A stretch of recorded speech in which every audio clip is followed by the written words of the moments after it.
Dr. Tim, please explain to me why my womb seems to have turned into a rental property. Everywhere I turn, someone is telling me about fibroids. A rental property? That's one way to put it. Unfortunately, fibroids don't pay rent, they just show up uninvited. Exactly. And I've heard all sorts of scary things, like fibroids eat all your food, make your tummy big, and chase men away. Please, set the record straight. Don't worry, Emma.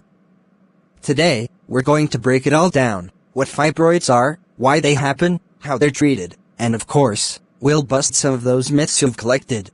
Perfect. Because my cousin swears drinking bitter leaf soup every day melted her fibroids. I need to know if I should start farming.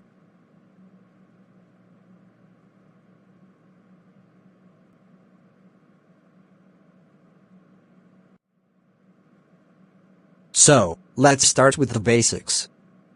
Fibroids are non-cancerous growths that develop in or around the uterus.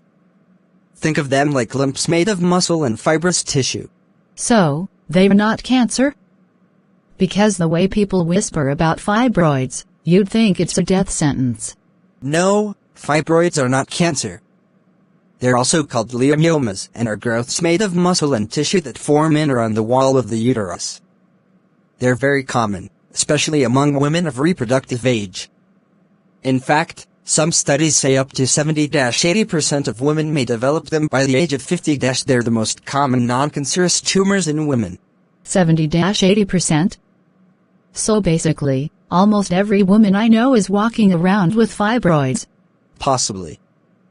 But here's the thing, not everyone has symptoms. Some women have fibroids and never even know it. Wow.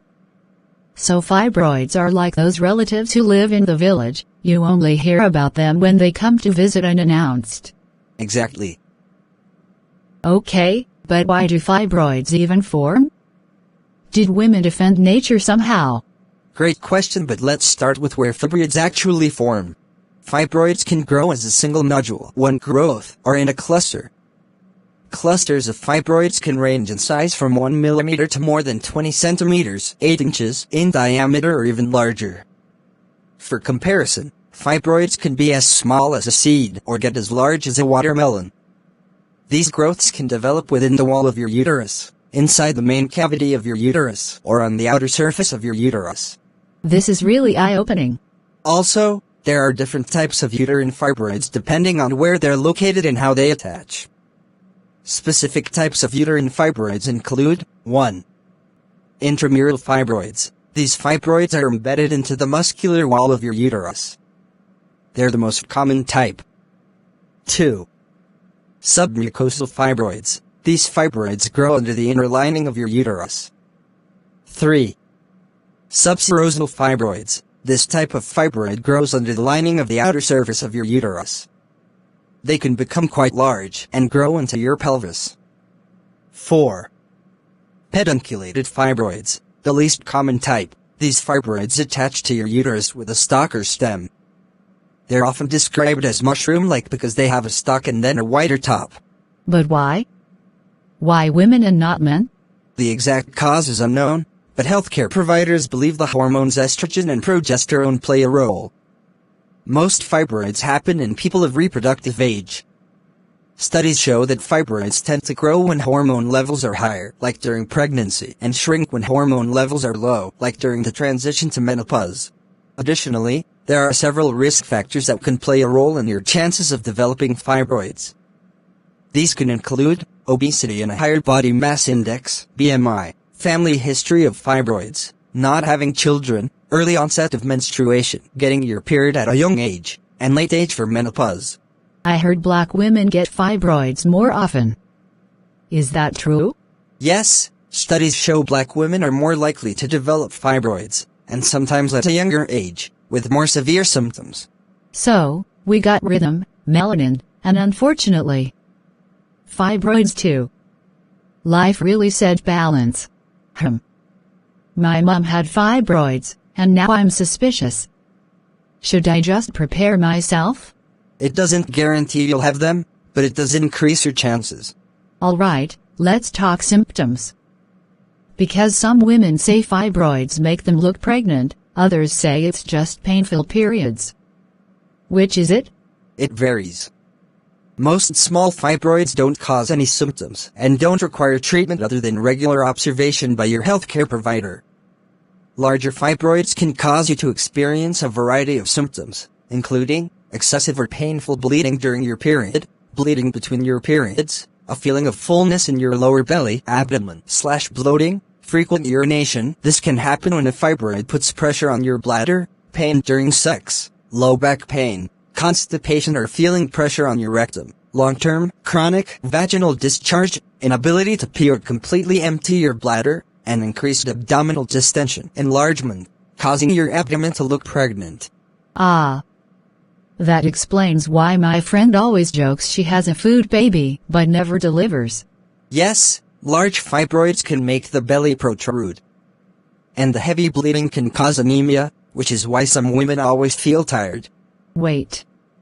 So that's why I fainted in church once during worship? Maybe it wasn't the Holy Spirit, maybe it was anemia. Emma. That's possible, but let's not confuse the two. Okay, so how do doctors confirm fibroids? Do they just knock on your tummy like a door? You mean percussion? Not quite. In many cases, a healthcare provider discovers uterine fibroids during her pelvic exam. Quite often, heavy bleeding and other related symptoms may alert your provider to consider fibroids as a part of the diagnosis.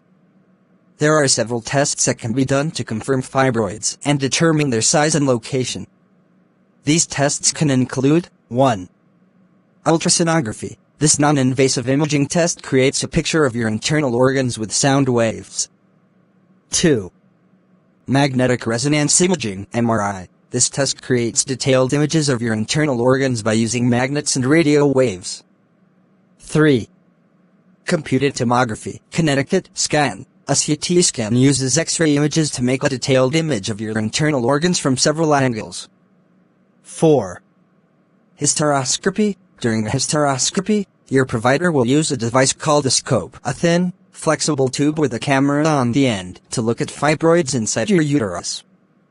The scope is passed through your vagina and cervix and then moved into your uterus. 5. Hysterosalpingography, HSG. This is a detailed X-ray where your provider injects contrast material and then takes X-rays of your uterus. 6. Sinohysterography. In this imaging test, your provider places a small catheter in your vagina and then injects saline into your uterus. This extra fluid helps to create a clearer image of your uterus than you would see during a standard ultrasound. 7. Laparoscopy. During this test, your provider will make a small cut incision in your lower abdomen. A thin and flexible tube with a camera on the end will be inserted to look closely at your internal organs. Ultrasound, that's the same thing pregnant women do, right? Yes, it's painless and effective for detecting fibroids. So, no need for scary blood rituals. Good to know. Let's get serious. How are fibroids treated? Do doctors just cut them out with scissors? Not scissors, Emma.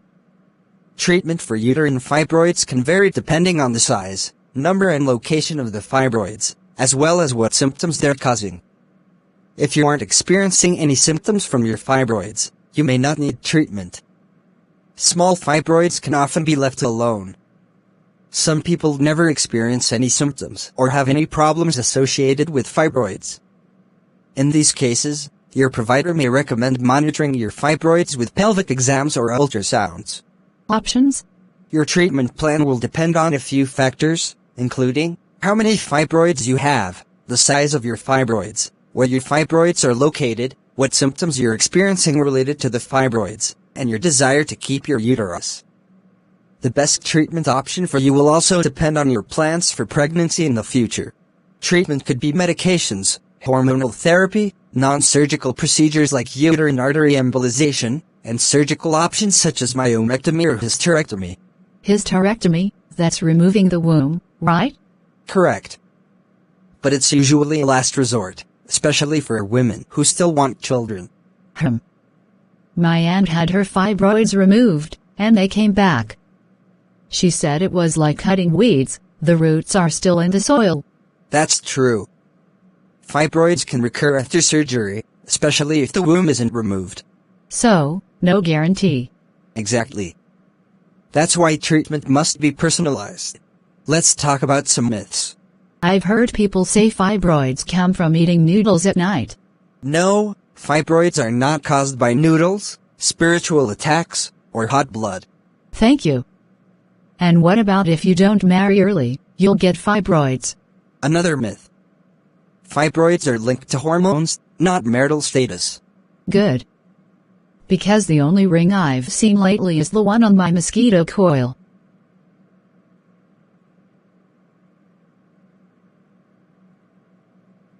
On a serious note though, fibroids sound exhausting.